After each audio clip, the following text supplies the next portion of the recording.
ये कहानी है एक गरीब धोबी की, जो एक छोटे से गांव में अपना धोबीगिरी का काम किया करता था। धोबी के घर के हालात दिन ब दिन बिगड़ते जा रहे थे। घर में जो भी राशन था वो भी खत्म होता जा रहा था। फिर ऐसे ही एक दिन धोबी ने अपनी पत्नी से कहा, अब मुझे और यहाँ नहीं रहना। यहाँ तो ना कोई कमाई हो पा रही है, ना कोई काम मिलता है। अरे पड़ोस का गांव बहुत बड़ा है, अब मैं वहां जाकर अपना धोबीगिरी का काम करूंगा। कुछ दिन घर से दूर रह लूंगा, कम से कम घर का खर्चा चलाने लायक कुछ कमाई तो हो जाएगी। क्यों जी, वहाँ के लोगों के कपड़े अभी तक किसी ने धोए नहीं क्या, कि आपको वहाँ जाकर ही धोबीगिरी करनी है?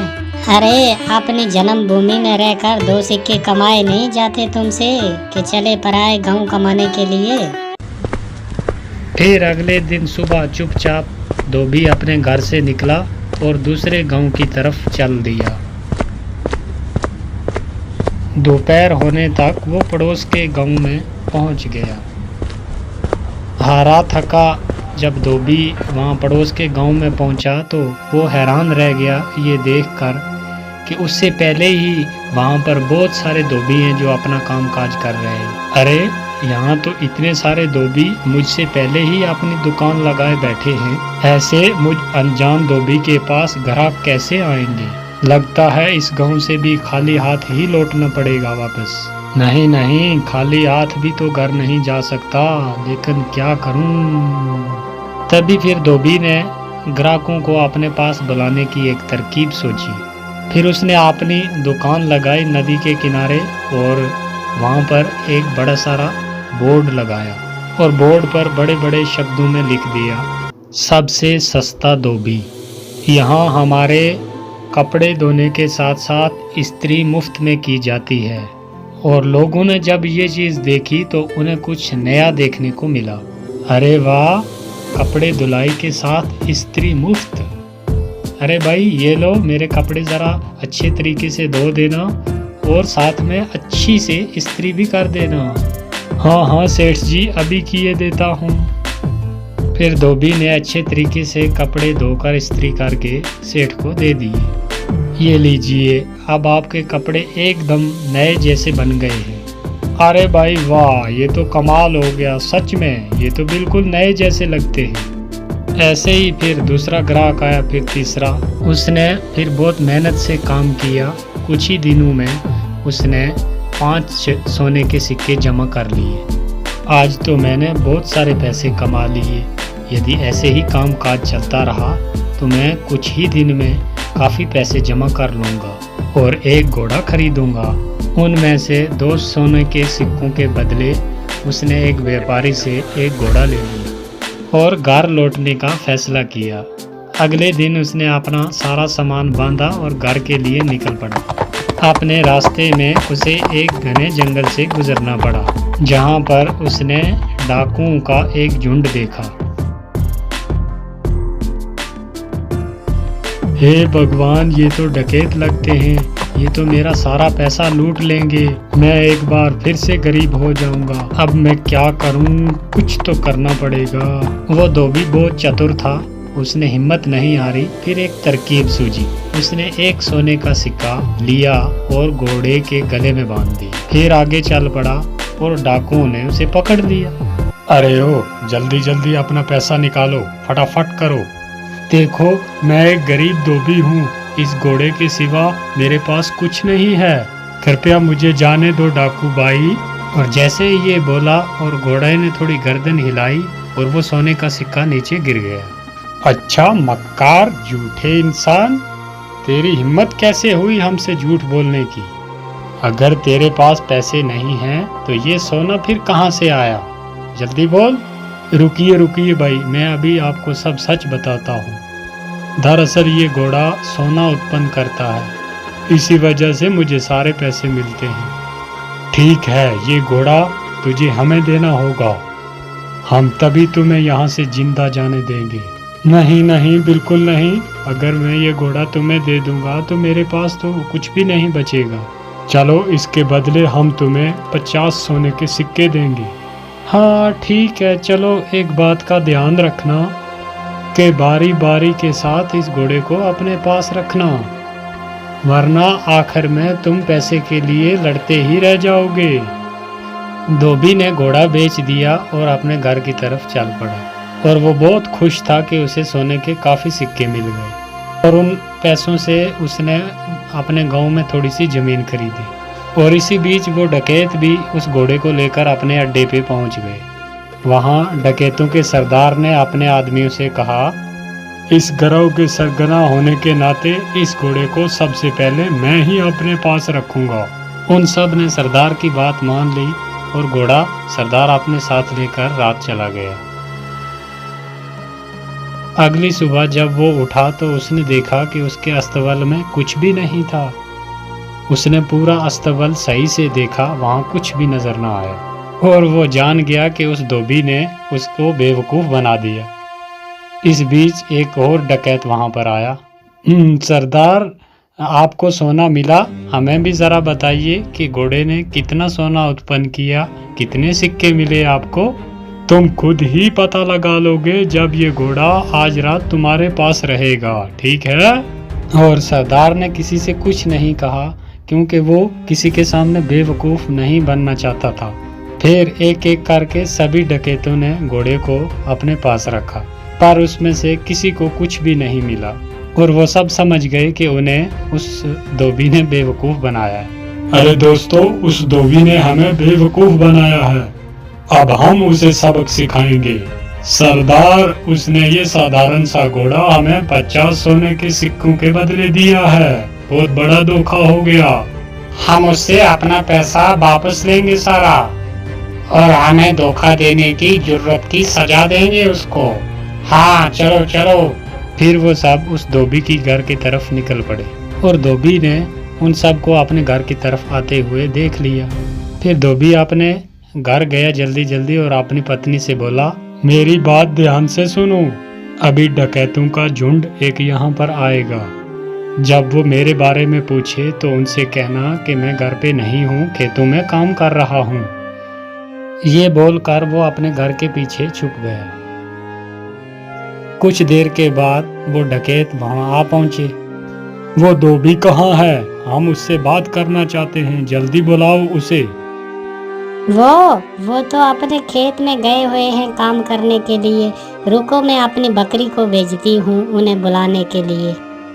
शीली, जरा जाओ तो अपने मालिक को बुला कर लाओ, उसे बोलो कि घर पे कोई आया हुआ है, तुमसे बात करना चाहता है। ये सब क्या है? क्या सचमुच ये बकरी तुम्हारे पति को यहाँ ले आएगी? जरूर, ये हर बात समझती है। मुझे जब भी बुलावा भेजना होता है तो मैं इसे ही भेजती हूँ और ये फौरन बुला कर ले आती है। डकैत धोबी की पत्नी से बात कर रहे थे, तभी वहाँ पर धोबी आन पहुँचा। ओह डकैत भाई, आप आए हैं। मेरी बकरी ने मुझे बताया कि आप मुझसे कोई बात करना चाहते हैं। हमें तुम्हारे इस घोड़े से कुछ नहीं मिला, तुमने हमें धोखा दिया। हमने तुम्हें इसके बदले 50 सोने के सिक्के दिए थे। अरे भाई, ये कैसी बात कर रहे हो? लगता है आपको कोई गलतफहमी हुई है। आज जो कुछ भी मेरे पास है सब इस घोड़े की बदौलत ही है। अच्छा चलो ठीक है, हम एक बार आप पर फिर विश्वास कर लेते हैं, पर उसके बदले तुम्हें ये बकरी हमें बेचनी होगी। अरे नहीं, बिल्कुल नहीं, मैं इस बकरी को तुम्हें बिल्कुल नहीं बेच सकता। अरे चलो, हम तुम्हें इसके लिए 30 सोने के सिक्के देंगे। थोड़ा इनकार करने के बाद धोबी सहमत हो गया बकरी बेचने के लिए और वो लेकर जब उस बकरी को अपने अड्डे पर पहुंचे और उनके सरदार ने कहा कि कुछ दिन इस बकरी को सबसे पहले मैं ही अपने पास रखता हूँ, मुझे जब भी आप में से किसी की ज़रूरत पड़ेगी तो मैं इस बकरी को बेचकर बुला लूँगा। सरदार ने जब ये बात बोली तो सारे अपने अपने अड्डे पे चले गए और तभी वहाँ सरदार ने अपने बेटे को बुलाया। बेटा साहब, मैं काम पे जा रहा हूँ, अगर मेरी ज़रूरत पड़ी तो इस बकरी को भेज देना, मुझे ये बुलाकर ले आएगी। ठीक है पिताजी, जैसे आप बोले। फिर कुछ देर बाद एक डकैत को अपने सरदार से कुछ काम आन पड़ा तो उसने बोला कि ज़रा सरदार को बुलाओ और लड़के ने उस बकरी को भेज दिया।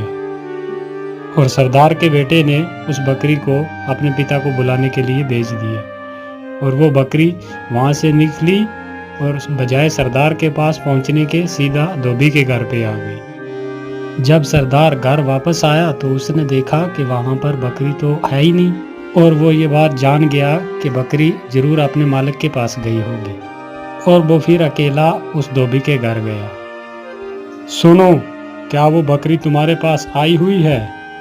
हाँ हाँ, वो यहाँ आई हुई है। मेरे ख्याल से उसे जरूर मेरी याद आ रही होगी, तो मैं समझता हूँ कि कुछ दिन बाद ये आपको अपना मालिक स्वीकार कर लेगी। आप उसे थोड़ा सा समय दीजिए, अंत में ये आपको ही अपना मालिक मानेगी। सरदार उस बकरी को वापस ले गया और अगले दिन अपने एक साथी को दे दी और साथी के साथ भी वही हुआ जो सरदार के साथ हुआ। वो बकरी भागी वहाँ से और सीधी धोबी के घर आ गई और सब ने जान लिया कि उस धोबी ने एक बार उन सब को बेवकूफ़ बनाया है। इस बार हम बेवकूफ़ नहीं बनेंगे, इस बार मैं इस धोबी को सबक सिखाऊंगा अच्छे से। इस बार सारे डकैत जो थे वो फिर धोबी के घर पहुंचे और उन्होंने धोबी की एक ना मानी और उसे एक बोरे में बंद किया और लेकर चल दिए उसे सबक सिखाने के लिए। धोबी चुपचाप बोरे में पड़ा रहा।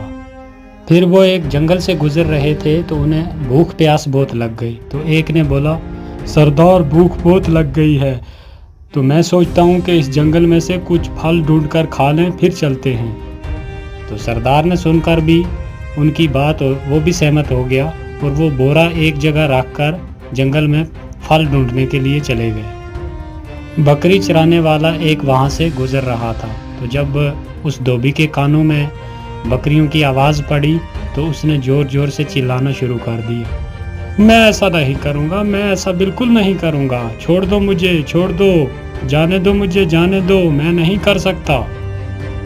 बकरी के मालिक ने उसकी आवाज़ सुनी और वो उसके पास आया और आकर बोला, अरे रुको रुको, कौन हो तुम और तुम क्या नहीं करोगे? किसने तुम्हें इस बोरे में डाला? भाई क्या बताऊं, ये मेरी शादी ज़बरदस्ती एक ज़मींदार की बेटी से करवाना चाहते हैं और मैं शादी बिल्कुल नहीं करना चाहता। क्यों भाई, तुम कोई पागल हो क्या? अगर तुम्हारी जगह मैं होता तो मैं यकीनन फ़ौरन उस ज़मींदार की बेटी से शादी करता। अगर ऐसी बात है तो आओ, तुम्हें मैं इस बोरे में डाल देता हूँ और तुम जाकर उसकी लड़की से शादी कर लो। सचमुच? हाँ हाँ भाई, बिल्कुल सच। लेकिन पहले मुझे बाहर तो निकालो भाई। बकरियों के मालिक ने उसको बाहर निकाला और खुद उस बोरे में चला गया और धोबी ने उसे बांध दिया और उसकी बकरियों को लेकर वापस चला आया। वो डकैत वापस आए जब तो उन्होंने वो बोरा उठाया और लेकर चल दिए और जाकर एक नदी में फेंक दिया। नदी में फेंक कर वो वापस आ रहे थे, उन्होंने धोबी को बकरियों के साथ देखा और वो हैरान रह गए। अरे तुम यहाँ क्या कर रहे हो? यहाँ कैसे पहुँचे तुम? डकैत भाई, उस नदी के नीचे एक जादुई स्थान था और वहाँ पर बहुत सारा सोना है और मैंने थोड़ा सा उठाया और जिसकी कुछ ये बकरियाँ खरीदी और अपने घर जा रहा हूँ। अच्छा, अगर ये बात है तो चलो हमारे साथ और हमें वो तरीका बताओ सोना निकालने का। ठीक है डकैत भाई, जैसे आप बोलते हैं मैं चलने के लिए तैयार हूँ। फिर वो जब नदी के पास पहुँचे तो उस धोबी ने उनसे कहा, देखो भाई, गलती कोई भी मत करना। एक आदमी इसमें छलांग लगाएगा, जब वो हाथ हिलाएगा तो उसके बाद दूसरा, फिर तीसरा, ऐसे तुम सब जाना और एक बार सारा सोना इकट्ठा करके लेके बाहर आ जाना। फिर उन्होंने ऐसा ही किया, बारी बारी से एक एक नदी में कूदा और सब के सब डूबते मर गए और वो धोबी अपने घर आराम से रहने लगा। और एक बार फिर धोबी ने अपनी चतुराई से अपनी जान बचा ली।